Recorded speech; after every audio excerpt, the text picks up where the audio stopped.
Here are the stories we're covering this week in the Category 5.tv newsroom. An Airbus A350 software bug forces the airlines to turn planes off and on again every 149 hours. Virgin's Hyperloop One company has signed a deal with the government of Saudi Arabia to build a test track for its futuristic transport concept. Yet another crowdfunded game has become an exclusive to the Epic Games Store. MechWarrior 5 Mercenaries release has been delayed to December and won't be on Steam as its backers expected. And you can run Android on Nintendo Switch, and it runs entirely from your SD card. That's right, the built-in OS remains intact, and you can jump back and forth between OSs by simply rebooting. These stories are coming right up. Don't go anywhere. This is the Category 5.tv newsroom, covering the week's top tech stories with a slight Linux bias. I'm Sasha Rickman, and here are the top stories we're following this week. An Airbus A350 software bug forces the airlines to turn planes off and on again every 149 hours. Some models of the airliner still need to be hard rebooted after exactly 149 hours, despite warnings from the EU Aviation Safety Agency, or EASA, first issued 2 years ago. In a mandatory airworthiness directive reissued just over a week ago, EASA urged operators to turn their A350s off and on again to prevent, quote, partial or total loss of some avionics systems or functions, end quote. The revised directive, effective from July 26th, exempts only those new A350 941s which had been modified software preloaded on the production line. For all other A350 941s, operators still need to completely power the airliner down before it reaches 149 hours of continuous power on time. Concerningly, the original directive was brought about in 2017 by, quote, in-service event where a loss of communication occurred between some avionics systems and avionics networks, end quote.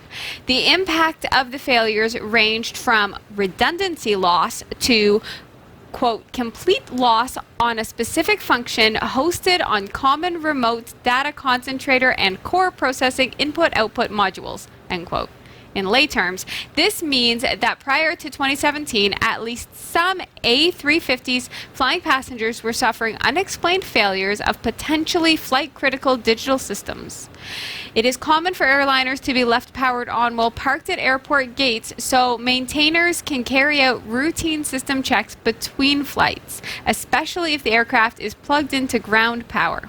The remedy for the A350 941 problem is straightforward. Install Airbus software updates for a permanent cure or switch the aeroplane off and on again. Affected airlines are Air France, American Airlines, Delta Airlines, and Lufthansa, as well as Air China and Taiwan's China Airlines. Wow. So they don't actually say what the critical failures may be. Henry, what kind of failures could you have that would lead to... Boeing's not alone anymore. I'm just kidding. Yeah. No, it's if it was more critical, they would be more pushy about it, like we saw with the 737 MAX. Yeah, could it be like the toilet doesn't flush or something? Yeah, or no. Sensors probably. Yeah, right? again, it's when you're talking about that kind of stuff, I'm guessing that it's hopefully non-critical systems. So like if it's just like, because everything's digital nowadays in airplanes, right? Yeah. Especially with Airbus planes, because Airbus believes the philosophy of the plane knows how to fly, while as Boeing thinks that the pilot knows how to fly. So in a Boeing plane, you can normally stall the plane as a pilot, but an Airbus plane, you can't because it's all electronic, right? Like they trust the plane more. So to hear that they have like such a technical issue on an Airbus plane is kind of concerning, right? Because it's more electronically controlled than a standard Boeing plane, right? But again, everything's fly-by-wire nowadays. Everything's electronically controlled. So hopefully it's nothing too critical, like the flight controls or anything, but Right.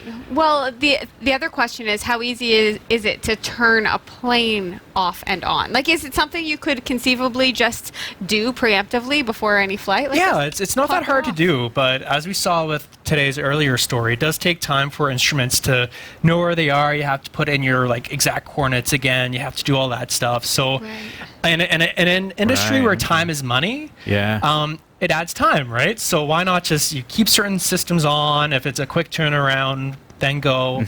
But yeah, so don't be silly. Update your planes. Because I'm thinking like you're talking delayed flights. If you're sitting on a tarmac having to reboot the computer and go through all the pre-flight checks and everything else. Right, but there are times when the plane doesn't like seem to be doing anything. Now I know that it is, but it doesn't seem to be. Like when it's getting de-iced through the winter, it's sitting on the tarmac and it's just being sprayed. Could you then power it off and power it back on in that moment? Technically, no. Like the systems that they're talking about, it sounds like they're flight critical systems. So going on my point from before. Again, like the gyros and stuff, at each gate, they have to assign like geo exact coordinates. So like your inertial units, you can't turn those off because then you'd have to go back and like read it, input the numbers. So like if you're in like an iced-in airport where you're like sitting down there for like 2 or 3 hours, they wouldn't be able to turn it off. Right, yeah, so it's ticking away against your 149. That's time on the hour. Right? Now, Henry, I've only ever flown a drone. How do they take an Airbus and flip it over and turn it? I know. So then they just like do everything, right? And just, if you know, you know. Yeah, if they know, they know. Yeah. But so I guess just update like the software. Just update your software. Yeah. Is there any cost? Like, do they like? What would stop them from updating the software? At this point, it's almost like updating your iPad or like Android like, are they running Windows XP? Yeah. The main issue is that in aviation, everything's so scrutinized, right? So like in the for example, they have to be approved in the FAA in the States, like every single update, right? So, and Europe's really hard about that as well. Same here in Canada. Like they have to approve each and every update by the government, whoever's running the authority, right? So I did notice that Canadian Airlines weren't on the list of the affected airlines. Does that mean we just don't have these planes? Yeah, we just don't have those models. Oh, okay. Right? So like, for example, WestJet only has smaller planes, right? So yeah, we're safe, guys. I just wondered maybe we weren't affected because we did the update, but no, we just don't have those. Yeah, we don't have those. Sorry, guys. Virgin's Hyperloop One company has signed a deal with the government of Saudi Arabia to build a test track for its futuristic transport concept. The Hyperloop concept involves a pressurized pod with a vehicle carrying passengers or cargo up to 10 times faster than current rail. A 35-kilometer track will be built alongside a research and development facility and manufacturing plant north of Jeddah. Some remain skeptical that Hyperloop travel can become a reality. Virgin Hyperloop One said the technology could reduce a journey from Riyadh to Jeddah to 76 minutes compared with more than 10 hours currently. Wow. The company showed off a pod traveling at over 100 kilometers an hour, or 62 miles per hour, in a 500-meter vacuum tube in Nevada in July 2017. Meanwhile, Elon Musk has been running an annual competition at his SpaceX headquarters to test the limits of the technology. This year's contest was won by an engineering team from a technical university of Munich. Afterwards, Mr. Musk tweeted the 2020 event would be run in a new 10-kilometer curved vacuum tunnel. Oh, okay. That's exciting. Yeah, I think it's going to happen. I know that there are people who are skeptical. I feel like fast travel it's going to be hot, right? Like, because there are so many cities, like densely populated cities, and people want to get from one to the other. There's going to be so much time and attention put into this that it will be a thing that'll happen in our lifetime, like by 2020. As we've seen in the past, though, I think it just comes down to, with the speed, if something is going to go wrong, it's going to go catastrophically wrong. Right. And I think that's the danger or the hesitation in a lot of cases, because it's not a small thing. It's like an airplane, like it's like it's devastating if an airplane goes down. It's devastating if one of these things crashes. Right, but there's no mode of transportation that we do that doesn't have some level of risk. Like even walking in the winter, like you can there is in Canada. There is no mode of transportation that can't potentially hurt you. Right? So Hyperloop, yes, because of the speed, could kill you faster. That'll be fast. Instant. That's a pro. But it's not like not to put a dark spin on it. But it's not like a car is riskless, and we all drive those. So we might as well cut down the time to travel from one place to another. I know that there are risks, but they'll be so scared of the bad press of having an injury that they're gonna prevent that as much as they can. Yeah, I think we're going to be surprised, Robbie, because there's this huge push of like green transportation, and that's true too. I know I'm a hypocrite because I'm like, oh, save the environment. Meanwhile, I'm flying airplanes. But at the same time, it's just like, yeah, it's dangerous, but they might start off with like cargo first and just say, hey, let's use it for mail or just-in-time shipping, and then they can expand to passengers from there. But yeah, it's like a green way to send people from Montreal to Toronto or New York to Chicago. In an unbelievably short amount of time. Really good point with the cargo. Okay, so there are places, what are they called? Are they called urban deserts, where there's no food in that particular, no fresh food in that part of the city? Could you imagine if they had Hyperloops that could just truck in mass amounts of, and then by truck I mean Hyperloop, pod in like fresh produce, and it would happen so quickly and efficiently that it wouldn't cost anything to feed these urban centers that really rely on nothing but frozen preserved foods. Because space is an issue as well, right? But the thing is that it's expensive because they're digging the tunnels underground, but it also saves space above ground, right? So you don't have to build another highway. You can actually put stuff you need there instead of a roadway. So that can also save space too. I like this. What do you guys think? I'm eager to see what comes of it. Yeah. Yet another crowdfunded game has become an exclusive to Epic Game Store. MechWarrior 5 Mercenaries release has been delayed to December, and it won't be on Steam as backers had expected. It's becoming a familiar story, as what was a crowdfunded game expected to be available everywhere has become an Epic Game Store exclusive for the next 12 months. That means it won't be available on Steam, despite many who have already pre-ordered it doing so with the assumption that it would be. It's hardly the first time that that's happened, though, as Epic continues to sign up as many games as possible to keep them off Steam. As frustrating as it is, the anger with which PC gamers have treated the trend has been extreme, even by gamer standards. But Epic shows no sign of backing down and maintains it's the best way to establish their online store. On their blog, developer Piranha Games has said that they'll refund anyone that isn't happy about the news as long as they get in contact by September 1st. The other big news story for the game, though, is that it's been delayed from its original release date of September 10th to December 10th of this year. That said, a closed beta is now planned for November, and anyone that's pre-ordered it will get automatic access to several of the final game's practice missions. That's interesting. It almost feels like they're giving it more time. Like, okay, Epic has bought it, and now they're going to put it through its paces before it's released to make sure that it's up to Epic standards.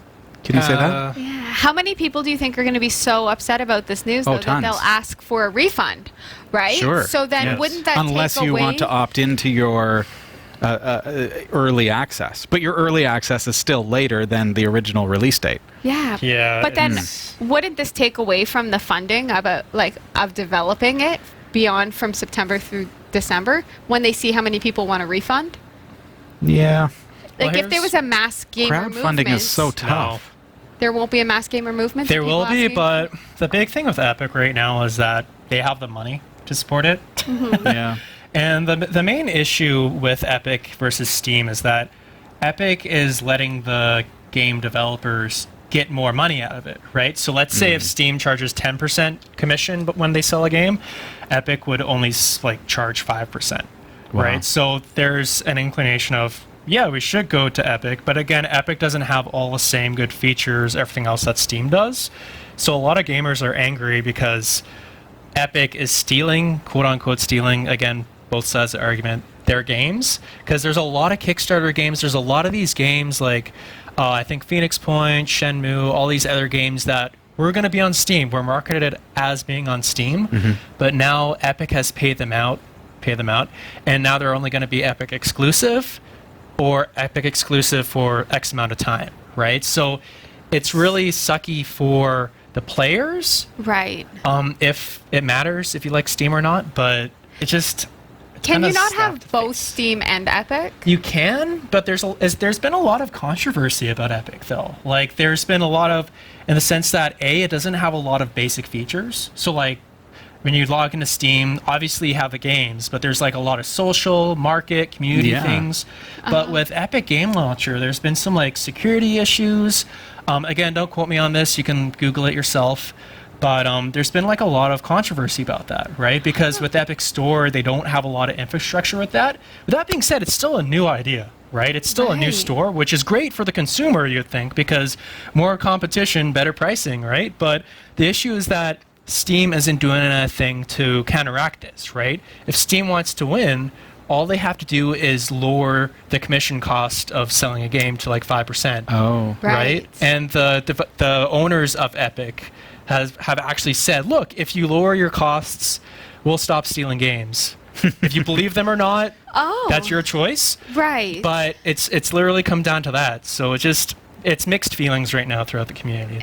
I'm fairly new to Steam. I only ended up getting Steam when I got my VR headset because I needed so that's when I was introduced to Steam, but I don't know about Epic at all. I don't know a lot about the politics between the two. I just expected. Well, if you want to play a game, it's fun. Just play a game, right? Yeah. And like nothing says you can't enjoy Epic. Like it has plenty of positives, but again, as I'm a little bit biased, Linux, Steam, etc.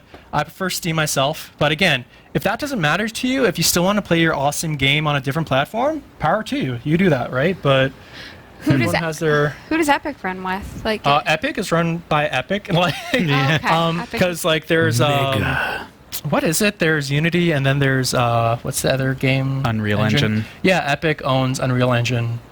Oh. So like it's the same company, so it's like the same launcher. If that makes sense. Okay, it does make sense. So it's just like I dabbled in like the Unreal Engine for a bit. It's like the same launcher, so it's just like you have your game creation engine, and then you have like your Epic Game Store, and then you have all these other things. But it's just that they're swimming in the Fortnite money right now. That's sure.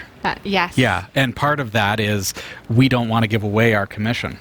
That's the thing, right? Yeah. So Steam isn't doing anything, but they don't really have to do anything right now because there's a lot of they still have a large user base that say we like our market, we like our everything else right now, right? So brand loyal. Brand loyalty. No. Comment below if it affects you or how you feel about it. Personally, I'm indifferent. Just a store's a store. Yeah, install either or both or. Well, yeah. The thing I would say about it is I am on Steam and I wouldn't have thought to go elsewhere at all. I didn't know. Yeah, but if another game says you need Epic Game Store, then all right, put that in. Hey, we do it anyways, right? You have Origin, Steam, Good Old Games, Twitch. Nice, wow. You just have more software on your computer. That's all it is. There you right? go. Yeah. Speaking of games, you can run Android on Nintendo Switch, and it runs entirely from your SD card. That's right, the built-in OS remains intact, and you can jump back and forth between OSs by simply rebooting. The Nintendo Switch isn't a device that we would usually associate with Android development. However, thanks to the hard work by XDA senior member Langer Haynes and XDA junior member bylaws, any hackable Nintendo Switch typically devices sold before July 2018 can now boot Lineage OS 15.1 directly from the SD card.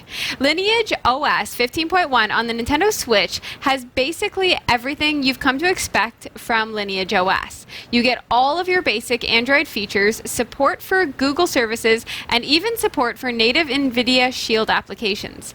That means you can play Half-Life and Portal on the go, and even make use of GeForce Now if you're part of the beta.